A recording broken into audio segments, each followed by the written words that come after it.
Eserlikler, yurttaşlar. Hoş geldin Yildeşim. Aslında diyeceğim. Bugünkü temamız näme hakda bolar?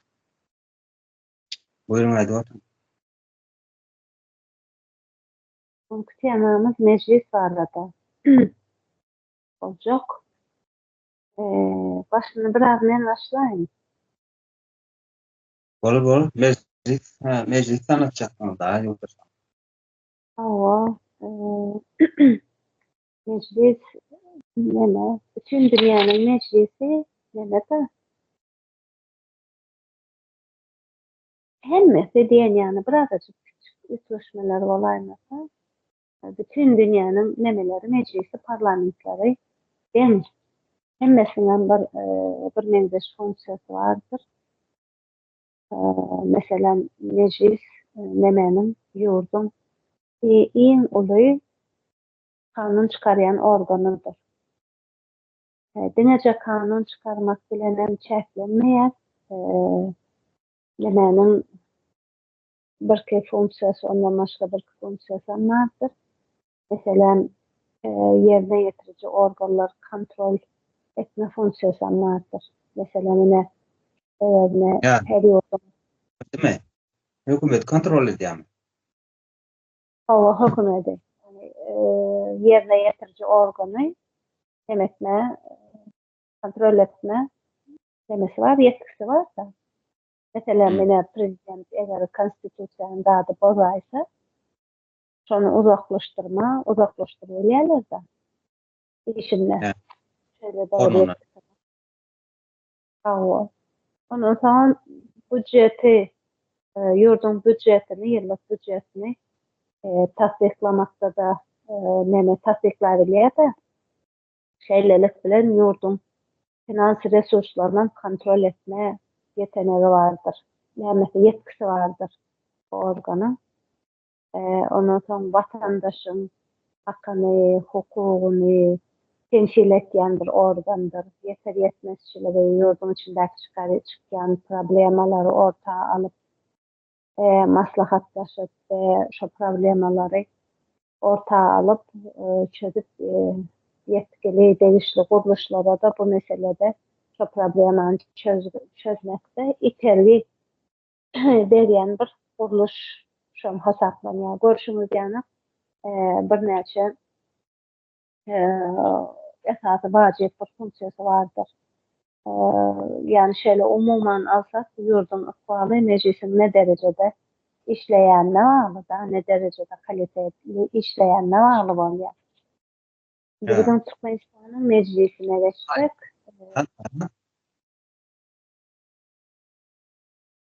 Dedim böldüm.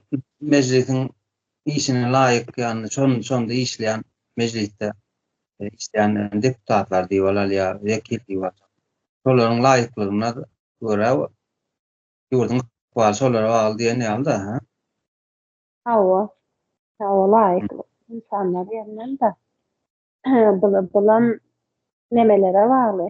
Doğrudan doğru seçen adamlara bağlı bolýar da ne derecede cemiyet ösen, ne derecede cemiyet grajdan aktivligi var, onu da ne derecede söz azatlygy var o yurtda, ne derecede seçme azatlygy var, cemiyetin bilimli derejesine de bağlı, nemelerin, seçimlerin bağımsız bir seçme kuruluşların bağımsız bir şekilde işlemesine de bağlı başlar. Ondan sonra bizim Türkmenistan'ın meclisini alsak, bizim Türkmenistan'ın meclisi şu ateşeli, şu güneçeli 2024 97. yıldan şu güneçeli 7 gerek saylaw geçiripdir. Meclis saylavlaryny.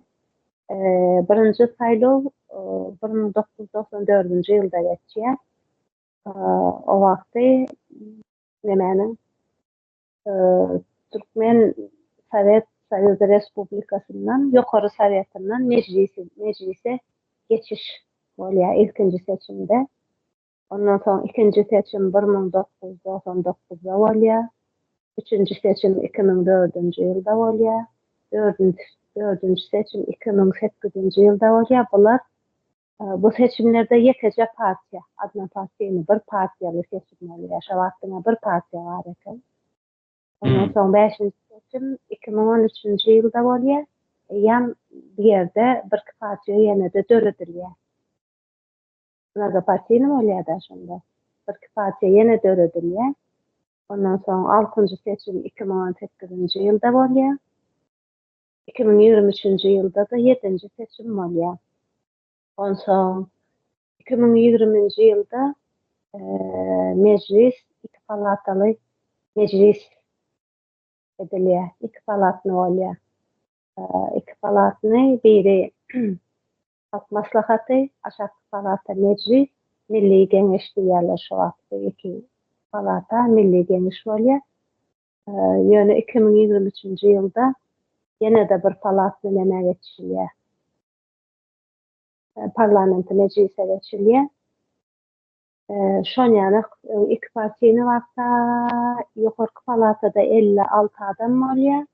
Seçilýän eken 48 adamy regionalny nemelerde, velayet seçimlerde gizli sesinden seçilýän eken ve 8 sanagyny prezident belleýän eken. Soň aşağı palata mecliste de 125 deputat var, onun vatandaş seçýän eken. Sözü size geçirsem. 20'de üýtgetdiňiz da 2020 dedim. Türkmenistan'da mecliste ýokarky aşağı palata ondan halk seçýär görkezýär. Deputatlar ýöneler.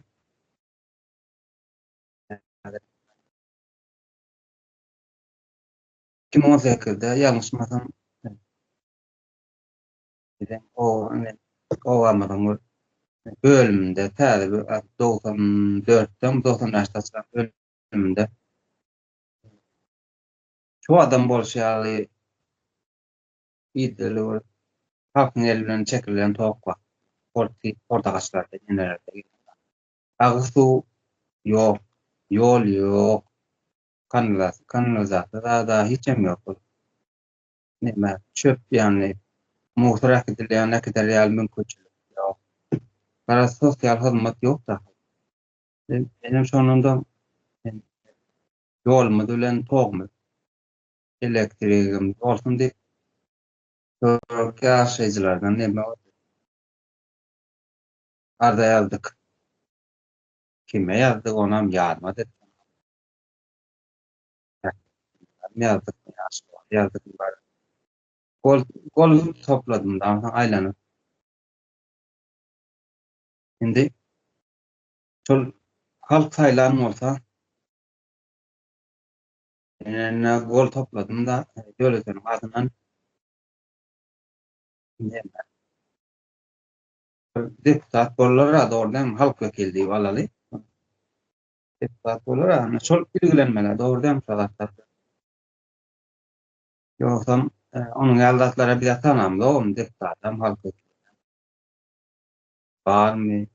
Nerede web saytında internette görünüyor. Kim bilir kim multana. Aktif benim yani Kanada'da falan uğrattım başka var. Şu an nere hava yok hiç. Anamana yani soğumudan, elektriğinden getirecek. Gazın problemi atan var da. Oğlum halkın demesi el bilençe. Böyle basmak.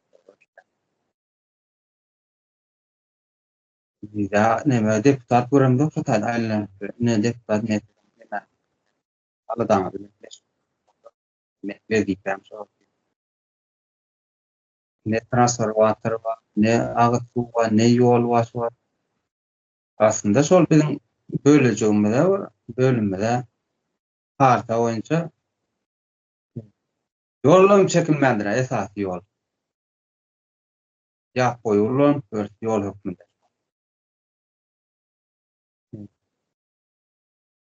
Şöyle bir aday var. Dünya yüzünde aynı demokratik kutuplarda ne bileyim Türkmenistan demokratik dünya yurttuk tanıdı ya. Dünya. Yani Amerika'da senat var, e, başka yurtlar parlament var, yukarıda evet var dikkatle. Sonunda hakikaten aslında bolmalı deputatları halk saylamalı da halkın içinden iş başaracak halkta bilen olabilecek adamları halk saylamalı da saylo yıllarında şol adam bizi temsil etsin ya bizim vekilimiz olsun saylolarda şeyler bizim son yani biz tanamda internetteki yazgılara seyret görsek bir yerin molumi bir yerin doktori transportlar sorundur bilemo hiç gele hukuk memesi bilinmeyen baram İngilizler tutardı yazgılar tercüme hallaka elbette moluma hukuktan baş çıktılar ya doktorum son yani hukuktan baş çıktılar o yönem e, hiç tanım doktor yani ya o aylan körüne ene yazmaçın ok deputat en sizin ne meňe näme aladaňyz bar ýakynan tanışmak üçin gerek.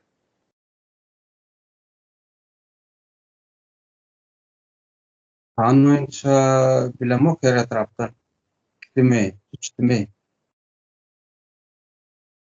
haýlanýar. Aha. Dünýä praktikasyna seretseň käwlerde vekiller käwlurlarda näme adam sanyna görärak näme haýlanýar halkyň näme har tarapdan vekilçiler. Bizde seretýär sol häzir şöyle daşynan synetýär. Gurbanoğlu orta arada Berdimuhammed Ağa'nın elinde yaş taptı. Halkının halk maslahat diýen bir zatlar döredip bular sözüzde aldı. Her halkın her gatlarından we ýaşul denan we ýaşlar we orta gatlar işler. Biri Türkmenistan'ın hemme zady fasat bolan soň olan fasatdy görnüp durda daşyna näme ýapdy? Bary nemede bir eşikde bir ruçka we ellerinde bir hemme ýaşyl taby bar. Hani teorik neme Demurad Karayan'ın etmesi vardır. Düzgünü. Etil çoyu aldı hem nemesi. Görkezmek bana korkular da burada. Ya ben nemesi aladık netyalar halkın meclis olandığına kâdir hova neme ya meclis geçirilenle bulur kava yöne esasen şeffaf açık olmalı halkta. İnternette de yok da biz şoların tinedip ya izlap näme hakda gurrunga diýerler biziň agsyňyzy çözýärlermi ýa-da biziň haglymyz ýani howat arasalymyz çözýärlermi ne ýörekende iki san da bar. Demek gary gaýtadan işte. Birine küçümüň deňdäki nemani doldurpdyrlar daşdyr nemeden serada. Şemalyň guruna hüjüm üstüne şemaly ise gapylar ýatyp oturýar. Ondan soň Atçaparyň deňdäki bar, ýanda howa öňkülen ýol şu wagtda bereket. Biziň owa çeller gelýär. Gelip durar. Muraba tarap gidip dur. Hiç çydar ýaly. Şol deputatlar ýani meclis hakyky meclis bolanda şu ýagdaýlar bolmaly ýa. Dawat bilemek düzgün bardyr onuň. Az halkdan uzagrak tutmaly ýa-da neme ýa-ni filtr diýilen zatlar goýulmaly, näçe wagtdan çalyşmaly. Mejlis hakyky mejlis şu wagtlara seredilip hada mardaky dawat bar. Kimiki derman neme öndürýär, dökünýär. Prozna seredilip sap-sar bolup şu margaretin üstüne akyp pura howa hamýat.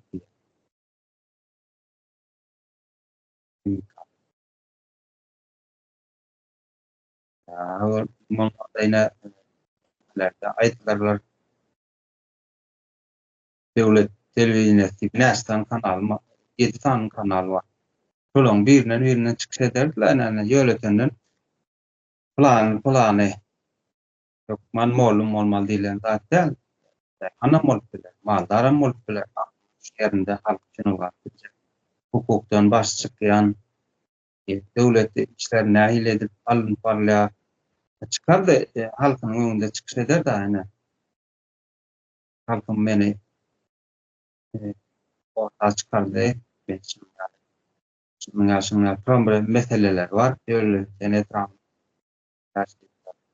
yollar yok, ya sular yok. Lan orada yol yok yani nereden nereye yaşayan yerinde yol yok yani. Bunu çözmeli. Nereden nereye falan da dine oldu başka yaşayacağım yani misal için falan yol yok, kartı da yok. Halkın içinde problem var. Yani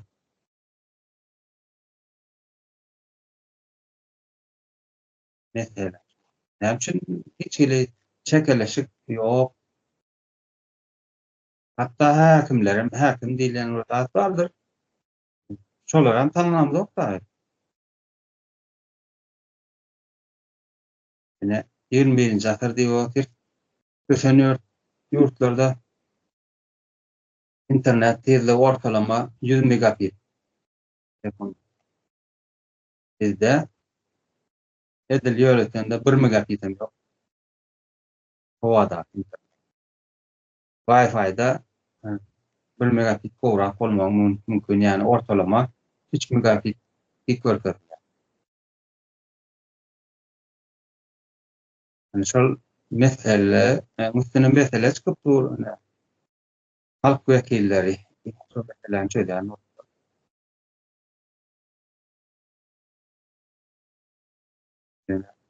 bizim yollar yalanın üstünden kurulun iş yok, halkın alacası yok. Ortada ersiyen aşağında, sömürgen aşağında. Yani komşu devletin komşulanlar, kardeşler. Derediyen şoları gelişme var. Ruh dili var arada, ya ruh tarihi var, ya öz diller var arada ne işte meclisin adamlar çıkıp gitti ya halkı vekil yok. Ya da yani iş ediyorlar, alımlar ne iş ediyor. Kızıl terör dövründe, Kemalistlerin bir dövründe basmaçı deyip yarlık verilip edilen, cezalandırılan, atılan, yok edilen yerli kahramanları rehabilitasyon ediyorlar, yani adını dikeltiyor. Olur yerli kahramanlar yani basmaçı deyip tarihini aldı. Dillerden o da hiç çıt yoktur. Ya kres Durotay'da yani nime kuşku diyorlar. Şu taydan deputat bağır hakikaten halkın haylan deputat. Yani şu kres Durotay. Yani deputatın etmeli için. Dokumentasyon dolduruyor. Kameralı zatlı şu tarihtaşının yaşında olup durur. Biz şu an özgür halk kaldırıp görmeli. Sadece. Yok, onun olsa daşın aklap, gayet aşağı. Para saat geçip ruhsalla. Alıyorsa dik fırsatla eli yaralı bir monument. Ondan sonra alısı bir para vermez. Yani sol halkın vekiller bağ olsa fırsatlar bolmalı değil şu var. Etme yolu vardır. İzlikte çıkarmalıdır. Halkın içinde düşündürücü geçirmelidir. Aydın adam halkın vekillerine şu kerest bizimki değil, onlar atabamam söydüptür. Şu neçelle kulçulukta yaşak ettik. Bu adam tömürgenden biz çıkmalıyız. Bunun gali halka aydınlanma, durumlarını aydıp vermeli. Bular olsa şu var ki, meclisteki denem doktor vekil neme olsa doktorçılığını edip verin, ayrıca üçün günde git gel adamlar. Ya. Oğlum olsa yine de şunun gali şimdi mollum deyip bizlerde mollumum yok da yani adım mollum hükmünde gidip gelip şu verilen nimet boyunca bilim ministerliği boyunca aylığını alacak olup gidip gelip veriyorsam aşıvada da ailelene gelin gelip gidin kolunuzu çek gidin elinizi kaldırıp gidin. Şunun gali işe diye bizim vekiller.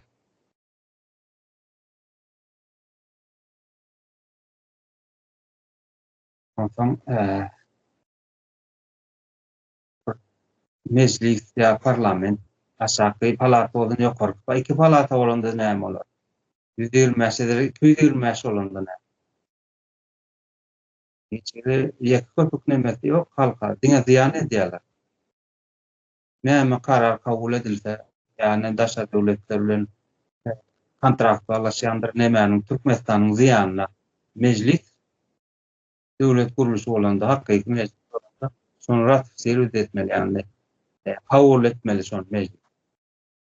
Bizim ýurda ziyanly kontraktlar gol çekişende hawa dogry diýip mene aşagyna gol çekýän bolsa deputatlar diňe şolaryň ziyan edip otursa da ulgakan ziyan edip halkyň ýarmyň gowragy ýurtdaşy. Bu neçelerine Türkiye'de kaçtılar, işlediler, geldiler, gittiler. Zenallamada çelle, müňläp. Ölen oldu, yiten oldu. Hem Rusya üçün ölüp öler. Bu zaman. Meclis olanda şolatlar bolmazdı.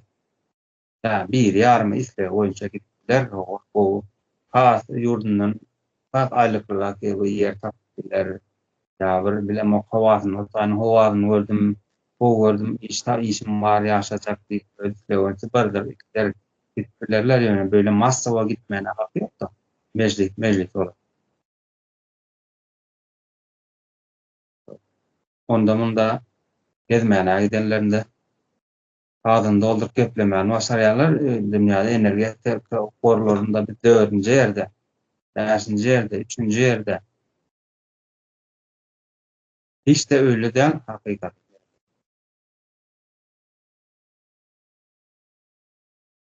Şeyler Hawa, doğru diýäňiz. Menäni ýedi gezek parlament saýlawlary boldy bilen bir sanadan geçip sanamak dogry emasy.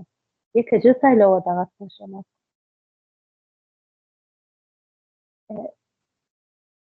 Türkmenistanyň köp şonýanak diýen. Hiç kimim özüniň nemesindäki ol yerindäki deputatlar tanymýarmak diýen. Bolmasayna nereden esas vallahi nemelerimiz problemamız vardır, yol probleması. Hele şu yolları yedi meclise seçim yaptır verin bizim yollarına tel şu yağdaydı da. Hawa. Koronaklar mı şunu? Oryandirlere. Firmalı özümüzden çıkıyor şunu. Daşary ýurtdan hem getirmeliler. Beton özümizde, asfalt özümizde, bitum özümizde, şebin özümizde çıkýar. Näçe tanak asfalta betonlu zabotlar var. Şonda da ine şu neme ýollar, yol problematy hiç çözülen nokta 32 ýyl içinde. Bir de meclis. Tamam şu seçim arada neme diýetmeli. Şu seçimlere jogapkar bir organ ýa-da seçim saýlaw başlamazdan Merkezi Saýlaw Komissiýasy döredilýändir. Şu arada bir gyzyklanyp gördüm. Bizde mesela Merkezi Saýlaw Komissiýasynyň hemmetini neme belleýän eken, prezident belleýän eken. Özi neme başga ýurtlarynkyna gyzyklanyp gördüm da, mesela Amerikada onyanak Merkezi Saýlaw Komissiýasy ýok eken. O ýerde bahamsız neme informasiýon kanallar var da, şolar izarlap seçimin netijelerini şolar çykarýan eken orta. Mesela Germaniýada hemeken mesela şol komissiýanyň başyny, predsedatylyny, başlygyny İçeri işler ministri seçýän eken, beýlekisinden federalny sudlar seçýän eken. Çlenlerini, neme agzarlaryny, nemede Fransada da ýani 2-3 tane önemli guruluşyň arasynda ýapylýan eken bu seçimler. Russiýada da edil bizimki ýana prezident belleýän eken. Nemenin.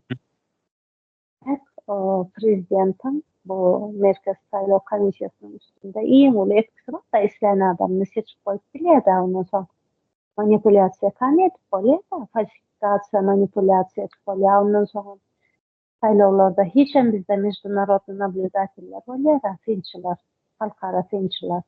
Olara hiç getirilmeýär. Nemenin saýlawyň özüniň nemeleri bolýandyr. Öňünden bir ilaty bilgilendirýändirler. Ine şeýle seçimler bardyr. Biram konkurensiýa da ýok bizde.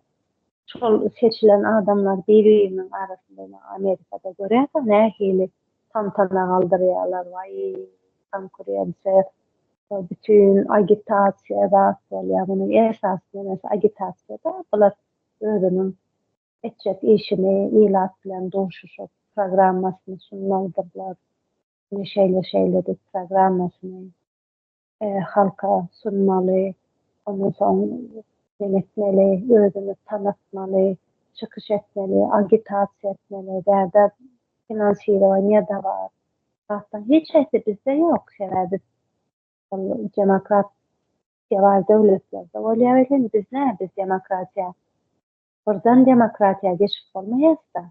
Hani bizde hemen nemeden Sovetden de bu demokratiýa atlandy edilen altayın dälämi.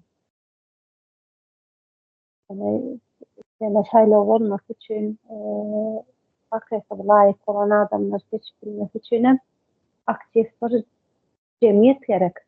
Bilgili bir jemgyýet gerek. Eýitilen bir jemgyýet gerek. O da ýok bizde. Eýitim bilen soň, gözarda edilen soň, elbette jemgyýet hem eýitimsiz. Ondan soň neme? Şöyle ortada ýa-da üns çeketilýär da, mesela 7 gedek seçim boldy. Diýelim soňky 2 seçim alaly 18-de we 23-nji ýyldaky seçimler alaldy. Ýurtdan 60% daşary ýurtda. Ýurtdan 60% daşary ýurtda bolup nähili seçim geçirilýär ýurdun içinde. Hani bizim sesimiz ýerde. Bunlar ine şu saýlaw kodeksi var, Türkmenistanyň saýlaw kodeksiniň 3-nji bölüminde 2-nji başlygynyň 26-njy maddasynda näme diýilýär? Daşary ýurtdaky vatandaşlar üçin Daşary işler ministrligi bilen bilelikde Merkezi Saýlaw Komissiýasy daşary ýurtdaky vatandaşlar üçin daşary ýurtda şol getip beren ýurdunda seçim nemeleri gurmaly şo ýerde.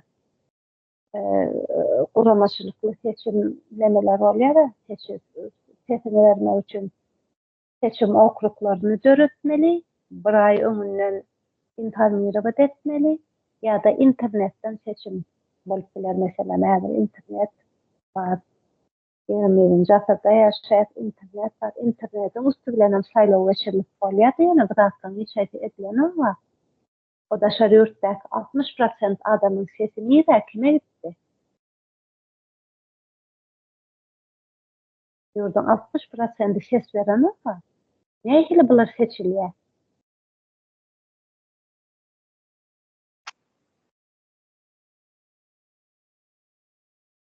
Dowam edin islesen. Owa Türkmenistanyň deputatlary ya halk meclisi näme diýýärler? Meclis diýýärler, her bir bular üýtgedip dura islen wagtyda mesele. Burada halk meclisi diýär, burada parlament diýär düşünýär. Ya şolan hiç haýsynam tanamlyk ya bir iş edip bilen. Yani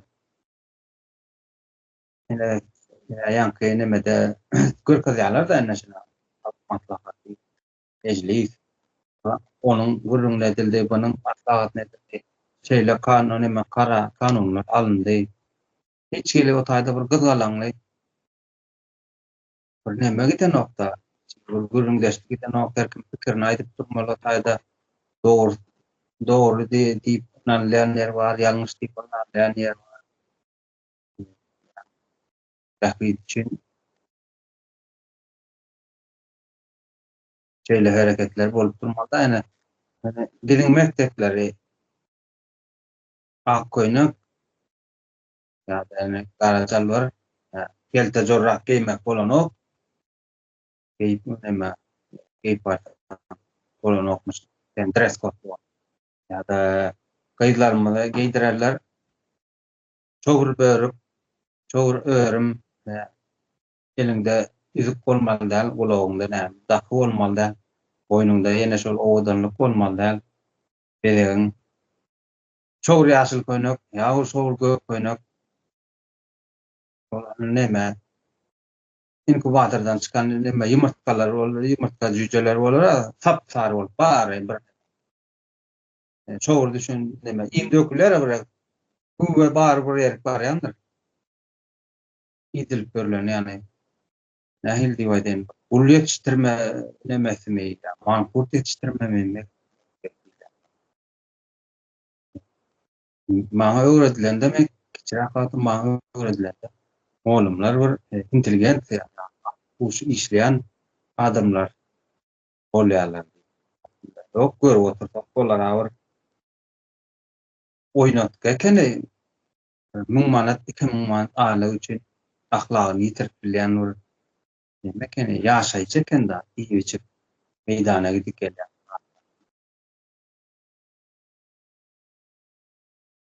Oğlum diýip aşagy götürilýär. Ýitiren goşy ýok diňe ziýan edip bu halkyna. Nemelerde görýär solen türkden tutular okuwçylar. Ahlaksyz bir zat otyr karşysynda Türkmenistanyň gelejegem öňünde kiftin tutdy. Bir uniformada. İçinde ýaşap duran olsa, ondatlar görmek kıyın. Yani daştan şöyle seyretdiğin öyle katastrofik ýagdaý bol. Senin geleceğin şöyle ýagdaýda düşürilýän, şöyle ýagdaýda ýetiştirilýän bolsa, şöyle ýagdaýda saklanýan bolsa, meclisiň gurrun etmek bolan o. Meclis hiç demi bolmagyna haky ýok o taýda. Meclisiň ady bar, adamlar bar. Yani ýaşaýjylar bar, gidip gelip.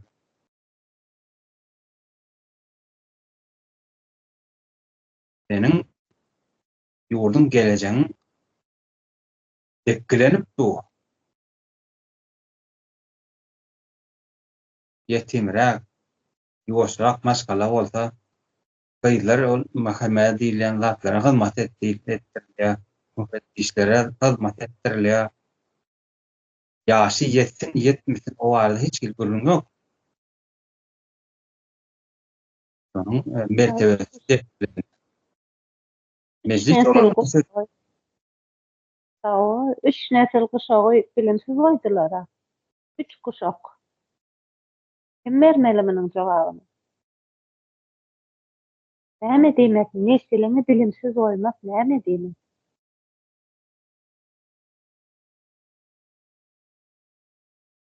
şöyle bu zatlara göz getiren soň ara adam emosiýa girmän saklap biten o özüni saçyny törnýärler bolýan ýa-da ol mektep diýilen zatda denanyň içinde onuň ne agyz suwy bar, ajyganda bir iyi şekli ne bir nemesi bar, adygy bar o taýy. Ellem agra diýip ýa bir içime agra howa. Giderlerini giderer ýaly ne tuvalet bar o taýda. Ne bir ýaramatda kelle saryd bolup bilýär ha.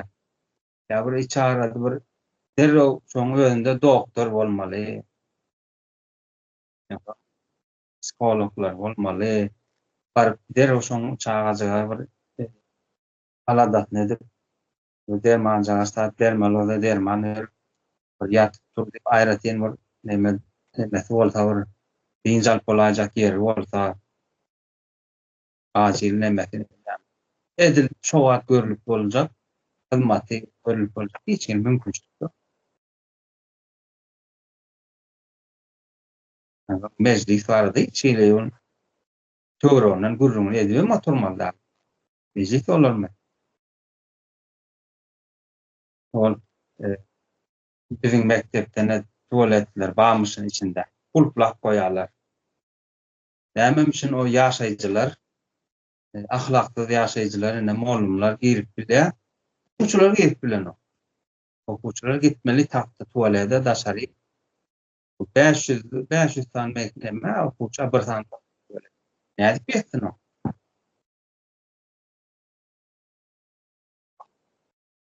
Alt kaptal da öýlerim tualetine gitýän etne.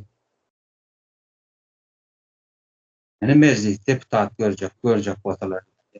Görjek bol. Gel şol oğullardan çyk giden ha, şäherläň içinden gidip çykar. Şäherem şonuň ýalyda.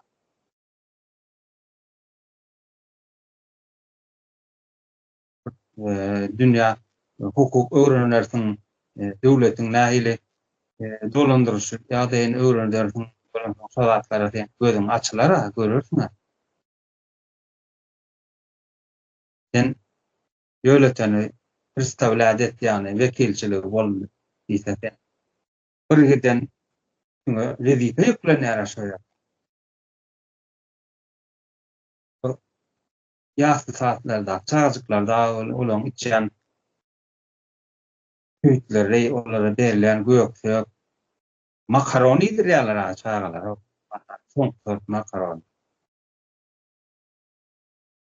Turşy, oň içinde ne şeker bar, ne gaýmagy bar onuň.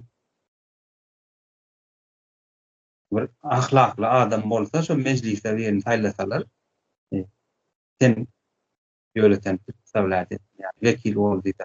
Ahlakly adam bolsa, ýurdun bu düzgünliginden men wekilçilik edip bilmerim diýip. Ýok, men gitjek şoda wekilçilik. Näme sen eda diýip bolýandyra. Ýok, birazda bor. Bolçak staýt, bor. Ay men çagam aç kalmasa bor belekler. Şöyle bir sabok diýilen bir neme bardyr, Leli babalary balaryň aldar köse bar, onuň dowamyny eden ýazyp diýip bir zat. Şonuň getiren sistemasy ýurda ahlaksyz adamlara çöwürdi bahan. Gaçan gaçda ýurtda. Ýene bular meclis diýip ortada gelýärler. Ene biz halkyň aladasy.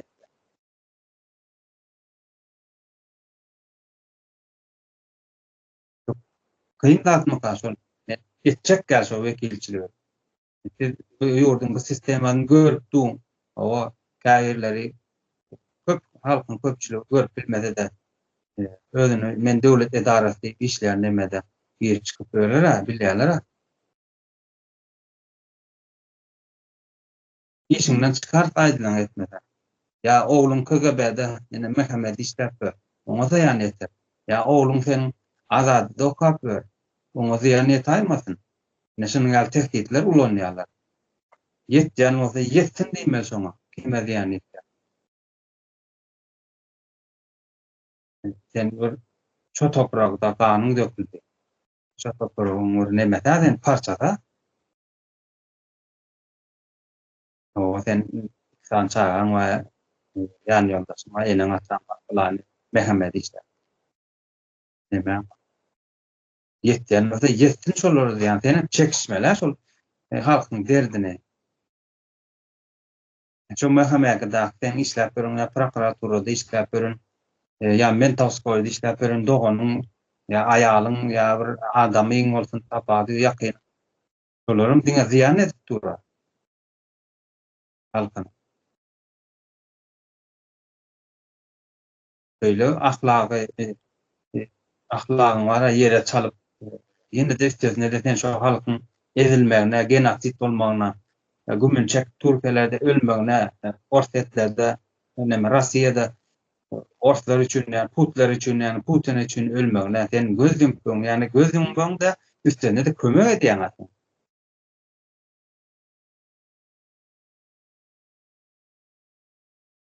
Halkyň çagaty aç galýan bolsa, sen hem çagaň aç galyp görsin, sen hem doganyň işsiz galyp görsin. Kim çekmeli? Halkyň derdini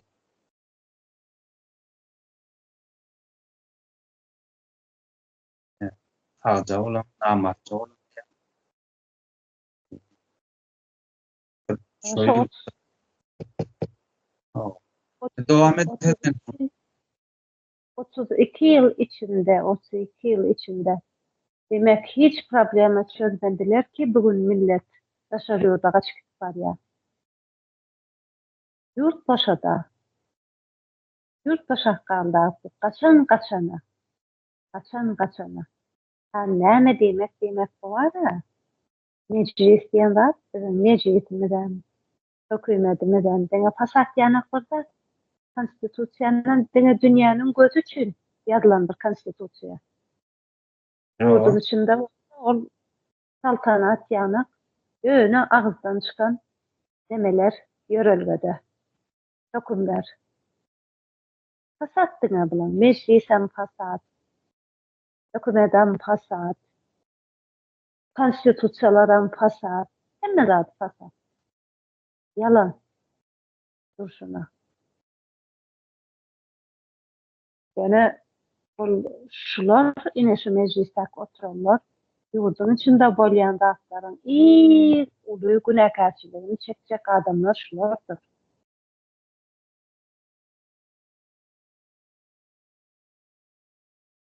Wagtymyz ama neme bardy? bolan bu bu mesele boýunça aýdyn. Bu mesele boýunça kän tek halkyň bildiklerimi dünýäniň praktikasyndan yurdun içiniň ýagdaýyna kän görüňler. Dogamy kän bolar ýaly bu nemeden gepleşikler. Kysga neme daýyl kesaýa kän ýa-da saly. Vatandaşlary bolýa dinläniniz üçin sag bolun. Hem geleniniz üçin sag bolun. Sağlaryň üçin sag bolun, sag oturuň, ýurtdaşlar. Görüşmek.